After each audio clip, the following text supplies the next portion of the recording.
హోంమంత్రి Vangalapudi Anitha comments. YCP హయాంలో TDP నేతలు, కార్యకర్తలు 2800 పైచిలుకు హత్యలు జరిగాయి. ఇలా ప్రవర్తిస్తే 151 నుంచి 11కు దిగిపోయావు. నువ్వు మారకపోతే అవి కూడా రావు. వైసీపీ వాళ్ల తీరు మారకపోతే చట్టం తన పని తాను చేసుకుపోతుంది. జగన్ని వదిలి చాపర్ వెళ్లిపోవడం పైన సమగ్ర దర్యాప్తు చేస్తాం. పెందుర్తి ట్రాఫిక్ అంశం పైన పోలీసుల తప్పులేదు. అవన్నీ అవాస్తవాలు. 1100 మంది పోలీసులను పెట్టాం.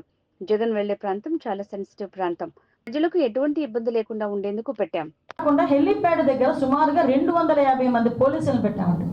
ఒక్క హెలీప్యాడ్ దగ్గర మీరు హెలీప్యాడ్ హెలికాప్టర్ ల్యాండ్ అయిన తర్వాత పోలీసుల్ని కూడా తోసేసి పోలీసుల మీద కూడా దాడి చేసి ఈ రోజుకి కూడా కొంతమంది కానిస్టేబుల్స్ గాయాలు పాలై హాస్పిటల్లో ఉన్నారు.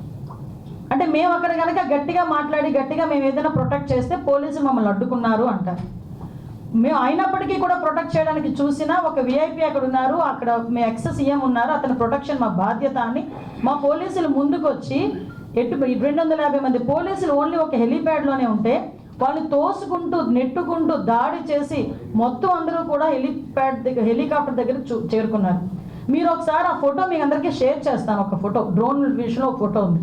అసలు హెలికాప్టర్ ల్యాండ్ అయిన తర్వాత ఇంచుమించుగా మినిమం 50 మీటర్ల 100 మీటర్ల వరకు కూడా ఎవరు రాకూడదు, రారు కూడా. ఎందుకంటే వింగ్ పొజిషన్ ఉంటుంది, మళ్ళీ ప్రాబ్లం అవుతుంది, సెక్యూరిటీ పర్పస్ కూడా ఉంటుంది.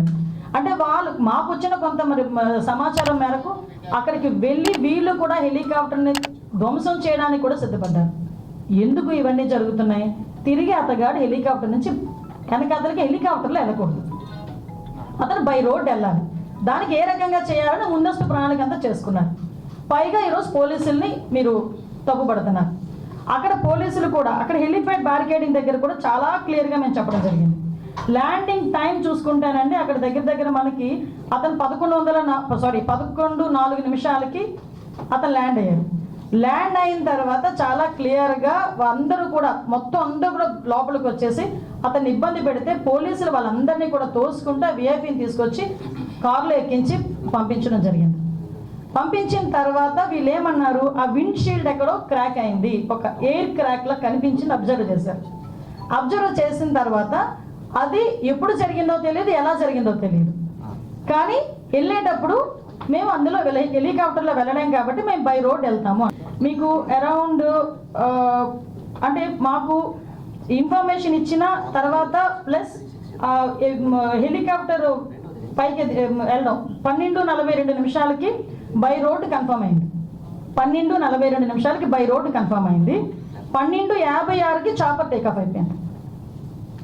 ఒకటి నాకు అర్థం కాదు ఏంటంటే ఇక్కడ ఒక స్టెప్ బై స్టెప్ చూసుకుంటే 12:42కి రోడ్ మార్గాన్ని వెళ్తాము అని ఎందుకు చెప్పారు?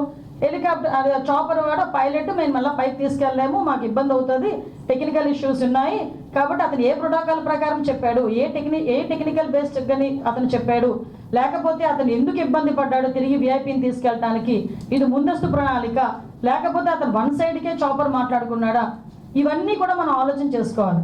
ఎందుకు ఎన్ని డౌట్లు వస్తున్నాయంటే చాపర్ ఎగరటానికి విఐపి ఉంటే ఎగరటానికి ఇబ్బంది అట. వితిన్ 14 minutesలో చాపర్ టేకాఫ్ అయిపోయింది, హ్యాపీగా వెళ్ళి ల్యాండ్ అయిపోయింది. కానీ చాపర్లో వెళ్ళే విఐపికి ప్రాబ్లం కానీ ఆ పైలట్కి ప్రాబ్లం కాదా? మరి పైలట్ ఎలా వెళ్ళాడు అదే చాపర్లో?